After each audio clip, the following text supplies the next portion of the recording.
एक बार 1 साल के छोटे बच्ची रक्त के एक बहुत विकृत बीमारी से ग्रस्त थी। अस्पताल में भर्ती वह छोटी सी जान अपनी आखिरी सांसें गिन रही थी।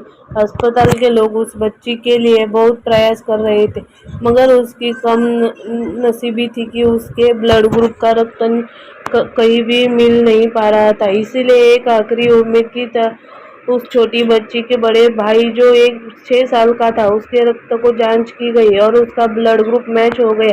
फैमिली और डॉक्टरों को एक ही बड़ी राहत हुई। उस 6 साल के छोटे बच्चे की माँ और डॉक्टरों ने उसे अपने पास बुलाया और उसे समझाया कि कैसे वह अपने रक्त देकर बहन की जान बचा सकता है। सबकी बात सुनकर वह बच्चा थोड़ा मौन हो गया और थोड़ी देर बाद बोला, मुझे सोचने के लिए थोड़ा सा समय दीजिए। किसी को भी उस बच्चे के लिए ऐसी प्रतिक्रिया की उम्मीद नहीं थी, मगर डॉक्टर की सलाह से उसे लड़के को 1 दिन का समय दिया गया।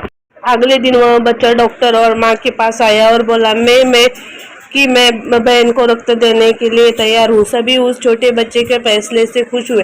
डॉक्टर और अस्पताल का पूरा स्टाफ जितने हो सके उतना तेजी से अपने काम में लग गए। थोड़ी ही देर में लड़के को अपनी छोटी बहन के बाजू वाले बेड पर लटा दिया और उसका खून कलेक्ट करने उसकी छोटी बहन में ट्रांसफर किया गया। देखते ही देखते छोटी बहन में फिर से जैसे नई जान अंकुरित हो गई। सब बहुत खुश लग रहे थे, सिवाय उस छोटे लड़के के। छोटे लड़के ने डॉक्टर और उसकी माँ को अपने पास बुलाया और उसने धीरे से पूछा कि अब मेरे पास जीने के लिए कितना समय है। दोस्तों, आपको कुछ समझ में आया? जी हाँ। उस छोटे लड़के को ऐसा लग रहा था कि अपनी बहन को रक्त देकर वह अपनी जान उसको दे रहा है, इसीलिए शायद उसने सोचने के लिए समय मांगा था। बावजूद इसके कि उसे लग रहा था कि वह अपनी बहन को रक्त देकर जल्दी ही मर जाएगा, उसने अपनी बहन को बचाने का फैसला लिया। इसीलिए कहते हैं सेल्फ लव। दोस्तों,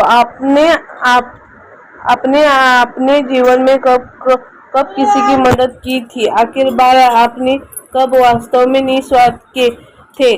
कब आपने वास्तव में अपने जीवन जिया था और समय का सामना किया था? निस्वार्थ बनो, बहादुर बनो और प्यार करो।